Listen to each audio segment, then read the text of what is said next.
নমস্কার, আমি অতসী। আজকে নতুন একটি রেসিপি নিয়ে চলে এসেছি। আজ বানাবো মাশরুম পনির।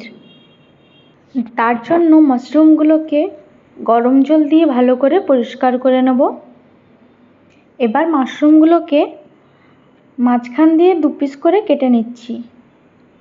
এবার মাশরুমগুলোকে একটা ম্যাজিক মশলা দিয়ে ভালো করে মাখিয়ে কড়াইতে তেল দিয়ে ভালো করে ভেজে নেব। মাশরুমগুলো হাই ফ্লেমে ভালো করে ভেজে নেব, কারণ লো ফ্লেমে ভাজতে গেলে মাশরুম থেকে অনেকটা জল বেরোবে। মাশরুম ভাজা হয়ে গেছে।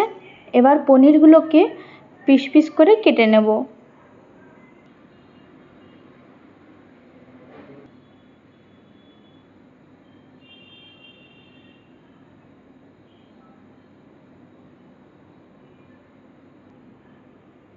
ওই কড়াইতেই পনিরগুলো ভালো করে ভেজে নেব।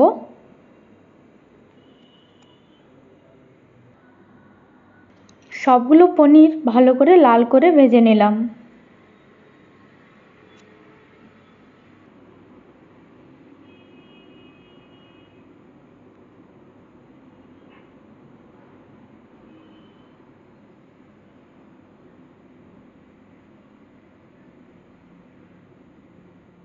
এবার একটি পাত্রে গরম জল নিয়ে তাতে 2 চামচ চিনি মিশিয়ে ভালো করে মিশিয়ে নেব এবং ভাজা পনিরগুলো কিছুক্ষণের জন্য রেস্টে রেখে দেবো। অন্যদিকে একটি থালাতে পেঁয়াজ, আদা, রসুন, লঙ্কা নিয়ে নিয়েছি।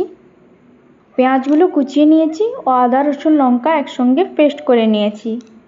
এবার কড়াইতে তেল দিয়ে পেঁয়াজ ও 1 চামচ হলদি দিয়ে কিছুক্ষণ ভালো করে ভেজে আদা, রসুন ও লঙ্কার পেস্টটা দিয়ে দেবো। ভালো করে ভেজে 1 চামচ জিরে গুঁড়োও দিয়ে দেবো। একটা টমেটো কুচি দিয়ে দেবো। টমেটোর উপরে হালকা নুন দিয়ে দেবো, যাতে টমেটোগুলো তাড়াতাড়ি সেদ্ধ হয়ে যায়।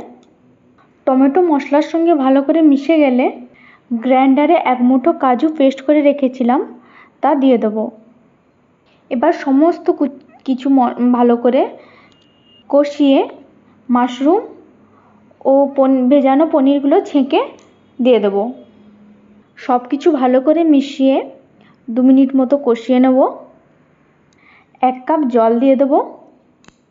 এবার জল ফুটে মশলা একদম মাখো মাখো হয়ে আসলেই তৈরি মাশরুম পনির। ভিডিও ভালো লাগলে লাইক, কমেন্ট, শেয়ার করে দিও। আর সাবস্ক্রাইব না করে থাকলে তাড়াতাড়ি সাবস্ক্রাইব করে নাও নতুন নতুন টেস্টি রেসিপি পাওয়ার জন্য।